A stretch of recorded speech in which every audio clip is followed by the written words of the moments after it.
How's it going, everyone, and welcome back to Rangers Rundown. The Rangers have just won their second straight game to start this season, demolishing the Minnesota Wild 7-3 at their home opener of the season.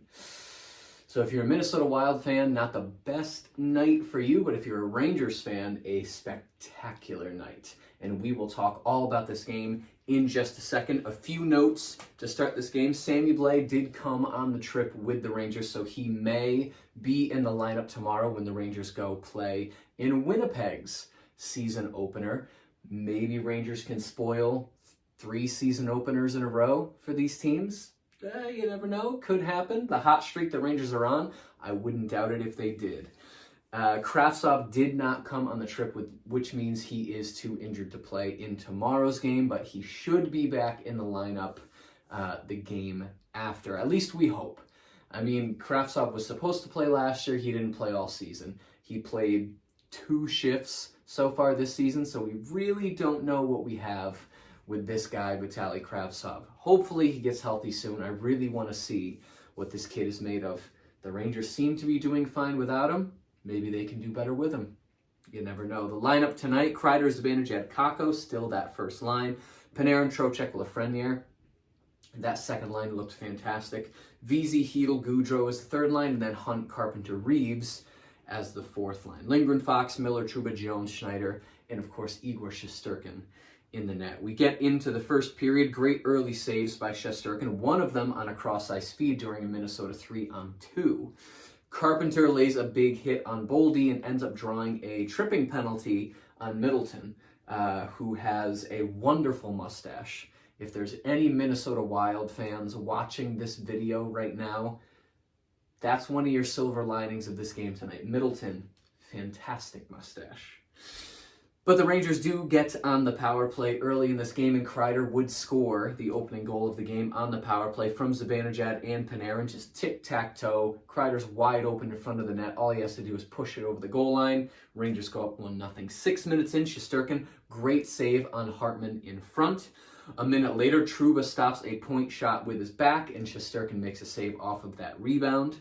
Then a couple minutes later, 9 minutes in, the shots are 2-7 in favor of Minnesota, but Rangers are up 1-0. 10:44, Lindgren takes a cross-checking penalty, and the first minute is just an onslaught from the Minnesota Wild, but Shesterkin stands strong, staves off the shots. 12:34, Hartman takes a tripping penalty. He trips Trocheck and then shoves him down on his way to the box. Maybe he thought Trocheck took a dive, and he didn't really like that. I don't see it that way. Of course, I'm a biased Rangers fan, but logically, it didn't look like a dive. I think Hartman's just, annoyed that he took a penalty. But no second penalty for Hartman, just the one. So we get 4-on-4 for 11 seconds, and then the Rangers get a power play for 1 minute and 49 seconds. Minnesota has a shorthanded 2-on-1 during that power play, however. They would not score. Power play 2 does pretty well. It's the kid line with Jones and Trouba. Normally, your power play only has 1 defenseman, but Gallant's second power play for most of this game was the kid line with Jones and Trouba, which I really liked. Trouba is out there as, the offensive defenseman. Jones is there to learn from Trouba on the power play, and then, of course, the kid line gets to play together since they're split up throughout the lineup 5-on-5. 16:03, Fox would score the second goal of the game for the Rangers from Lafreniere and Panarin. It was a beautiful feed from Lafreniere across the front of the net. Lafreniere had a couple very, very nice passes tonight, so he is really feeling himself to start this season. First line with a good shift right after that, keeping the pressure on, and then the third line with a very good pestering shift, getting into the faces of the Minnesota Wild. By the end of this game, these two teams did not like each other one bit, and you could tell very clearly. 19:48, with less than 12 seconds left in the period, Panarin would score the third goal of the game for the Rangers from Lafreniere and Trocheck. That was Trocheck's first point as a Ranger. Again, Lafreniere with another beautiful backhand pass to the slot. Panarin puts it in. So Lafreniere with 2 assists in the first period. Shots 8-15 in favor of Minnesota at the end of that first period, but Rangers up 3-0. We get into the second. The first line pushes early. That momentum carries in to the second line. Lafreniere has a great pass to Trocheck in the slot, but couldn't do much there. 106, Hartman takes a hooking penalty, his second penalty of the game. Trocheck has a good shot from the slot, otherwise not too much generated on that power play. 5 minutes in, Fleury has a giveaway to Chytil at the side of the net, but it's an awkward angle, he can't really put it in. Zibanejad has a change-up. He didn't get all of it on that shot, but Fleury does end up saving it. 6:19, Jones take a hooking penalty. Trouba lays a huge hit on one of the Minnesota Wild players, and the crowd is just irate. There is no call. The ref was right there, and Trouba just lays into a player. At first blush, if you look at it really quick out of your peripheral vision, maybe it was boarding, but the ref was right there. Nothing. So, of course, it's Trouba that lays that hit. So now tomorrow the internet is going to go crazy about how it's another season of Trouba purposefully injuring players because he's just the devil. So be on the lookout for those articles. That's going to be fun. 7:45, Zuccarello would score a power play goal on that power play. So the Wild finally get on the board 3-1. 8:32, Fox takes a tripping call. Pretty weak call. The announcers agreed with that. Shesterkin makes a save. Minnesota player jams his stick underneath Shesterkin as he's making that save, and Kreider knocks him over. Don't mess with my goalie. Kreider ends up taking a high sticking penalty. So it's 5-on-3 for 1 minute and 23 seconds. Now, up until this point, the Rangers haven't let up a goal at even strength. The only goal they let up against the Lightning in the first game of the season was a 5-on-3 goal. Zuccarello scored on the power play. Now the Rangers are back on the wrong side of a 5-on-3.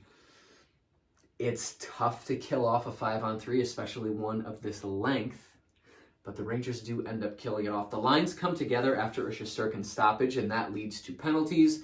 The teams really do not like each other at this point in the game. So Lindgren takes a roughing penalty. Eriksson Ek takes a roughing penalty. So it's 5-on-3 for another 11 seconds. Then it's 5-on-4 for 26 seconds. And the Rangers kill it all. It was just absolutely beautiful. Teams traded chances, but no sustained pressure for the latter quarter, or the third quarter of that period, so to speak. Shesterkin fights off a Minnesota 3-on-2 with about 5 minutes left. With 3.5 left, Fox has a wraparound try that almost goes in.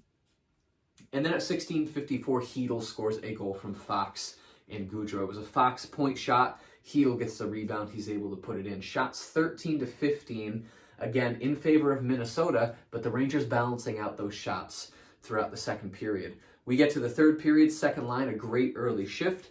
Good save on a deflection by Shesterkin. And then at 4:18, Trocheck would score his first goal as a Ranger with a Panarin assist. At this point, Panarin has a 4-point game for the Rangers. Panarin had a steal in the offensive zone. He gets the cross-ice pass to Trocheck, who puts it in the back of the net. Vesey has a hard shot from the circle. But at 5:16, Boldy would score his first goal of the game. Rangers just can't clear. A lot of Minnesota players are down low. Boldy ends up pushing it in. It was the first 5-on-5 goal right here that the Rangers have let up all season. So it took into the 6th period of hockey of the season for the Rangers to let up a 5-on-5 goal. Miller is then shaken up by a pretty hard hit.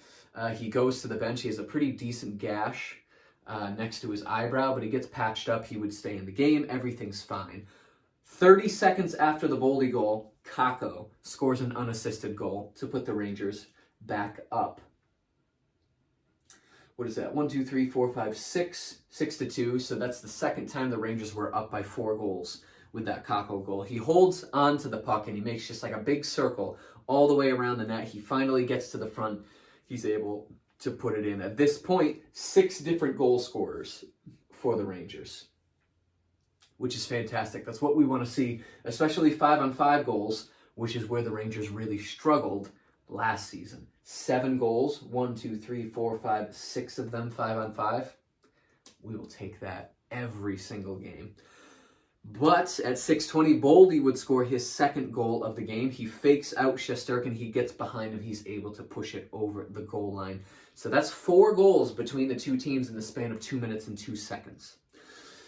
10:07, Kaprizov takes a hooking penalty. Power play 1 with good puck movement, but nothing on that power play. At 13:17, Reeves and Foligno fight. And Reeves would end up winning that fight. Reeves would end up winning that fight. He kind of flexes his bicep to the crowd, which I thought was pretty funny. 14:04, Hunt takes a roughing penalty. Middleton takes a roughing penalty. So it's after, I think it was right after a stoppage. Middleton comes up and he shoves Hunt around. Hunt doesn't take that, so he kind of slashes at his feet. They go at each other. They both go off for roughing. 4-on-4 for 2 minutes. But it would only take 3 seconds for Kreider to score a deflection goal off of a Miller shot. Now, Miller dances his way around a Minnesota player, gets to the slot. Kreider gets the deflection. So that's Miller and Zibanejad with the assists. So Zibanejad with 2 assists on the night. Fleury is pulled with over 5 minutes left in the period, but he would go back in the net with just over 4 minutes left.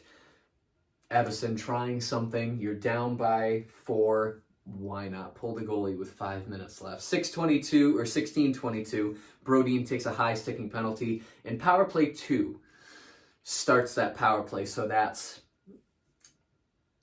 Jones, Trouba, and then the kid line would start that. And then I guess power play 3, you could call it Miller, Schneider, Carpenter, Goudreau, and Vesey, just to get those guys a little bit more ice time at the end of the game. Carpenter has 2 stuff-in tries during that power play that would not go in. Very, very unlucky.